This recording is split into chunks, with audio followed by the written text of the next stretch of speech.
नमस्कार. नोकर भरती या यूट्यूब चॅनलमध्ये आपल्या सगळ्यांचं स्वागत आहे. तलाठी रिक्रुटमेंट 2023 तलाठी भरतीसाठीची प्रतीक्षा यादी तसेच निवड यादी जाहीर झाली होती. त्यानंतर आता जी डॉक्युमेंट व्हेरिफिकेशनसाठीचं वेळापत्रक आहे, अधिकृत वेळापत्रक जिल्हा परिषद हिंगोली डिस्ट्रिक्ट हिंगोलीकडून जारी करण्यात आलेलं आहे. यानुसार हे जे वेळापत्रक आहे अधिकृत हे इथे पाहिले जाऊ शकता. तिथे पाहू शकता पदभरती 2023साठीचा तपासणीसाठी गुणवत्तेनुसार तयार करण्यात आलेल्या उमेदवारांची कागदपत्रे तपासणीसाठी जी सूचना देण्यात आलेली आहे. याच्यानुसार पाहू शकता प्रभारी राज्य समन्वयक यांच्यानुसार अभिलेख महाराष्ट्र जाहिरातीमध्ये नमूद केलेल्या निकषानुसार मूळ व साक्षांकित कागदपत्रांचे 2 संच पडताळणीसाठी खालील दिनांकास उपस्थित राहावे.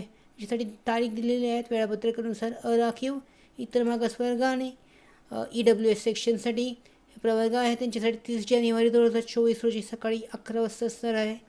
त्याचबरोबर बाकीचे जी प्रवर्ग आहेत यांची जी डॉक्युमेंट व्हेरिफिकेशन आहे याची 31 जानेवारी 2024 रोजी सकाळी 11 वाजता होणार आहे.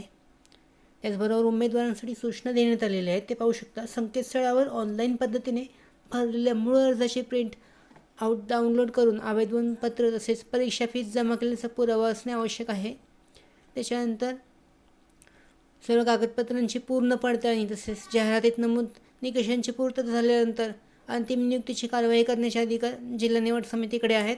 छायाचित्रासाठी जो वोटर ID आहे किंवा आधार कार्ड आहे ते आवश्यक आहे. त्याचबरोबर 2 पासपोर्ट साईज फोटो असणे आवश्यक आहे.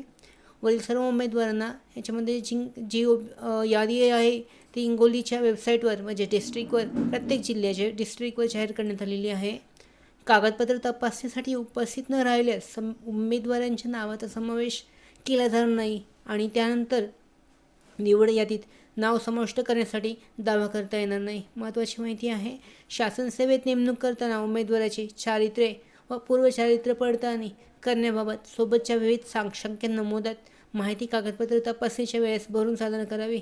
आता हा जो साक्षांकित नमुना आहे तो खूपच महत्त्वाचा आहे. तो अटेस्टेड फॉर्म आहे तो भरून त्यानुसार डॉक्युमेंट्स जमा करायचे आहेत व्हेरिफिकेशनसाठी. इथे पाहू शकता अलीकडील छायाचित्राची प्रत आहे. डॉक्युमेंट जो आहे पासपोर्ट साईज फोटोग्राफ.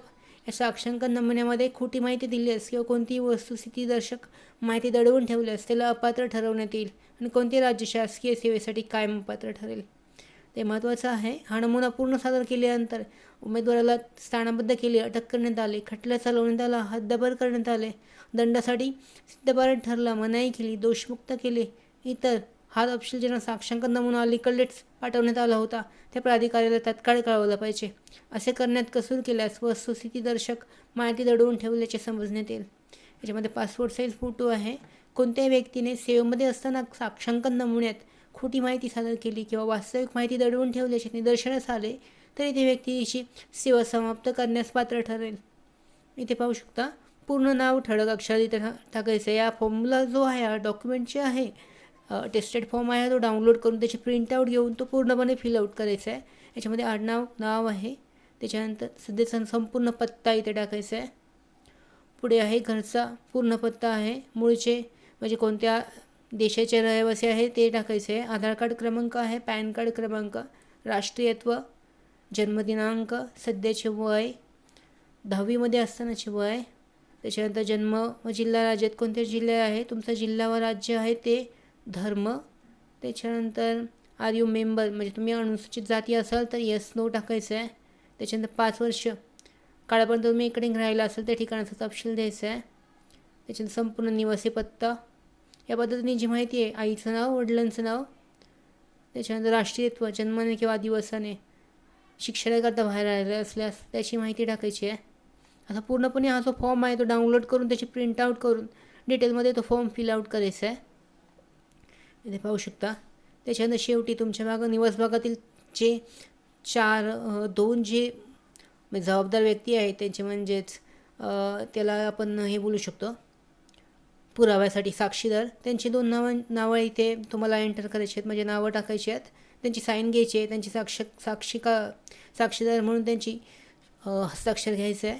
त्याच्यानंतर शपथपत्र आहे खाली. मी असे प्रमाणित करतो की दिलेली माहिती अचूक आहे पूर्णपणे जाणीवपूर्वक सांगतो. ह्याच्यानंतर उमेदवाराची सही आहे शपथपत्रावर, दिनांक आणि ठिकाण हे डिक्लेरेशन भरून हा फिलआउट फॉर्म केल्यानंतर हा सबमिट करायचा आहे. अशा पद्धतीनेच प्रत्येक जिल्ह्याची जी निवड यादी आहे त्यासाठी डॉक्युमेंट व्हेरिफिकेशनसाठी अशा पद्धतीचा फॉर्म असणार आहे आणि त्याचे वेळापत्रक जे आहे ते ऑफिशियल वेबसाईटवर अशा पद्धतीने जाहीर केले जाईल. ते डिटेलमध्ये चेक करू शकता.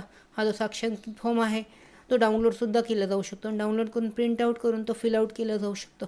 असेच फॉर्म जे आहेत ते लवकरच सगळ्या जिल्ह्यांचे जाहीर होईल आणि वेळापत्रकसुद्धा जाहीर होईल. त्या पद्धतीने असणार आहे डॉक्युमेंट व्हेरिफिकेशनची जी प्रोसेस आहे ती पूर्ण केली जाणार आहे. धन्यवाद.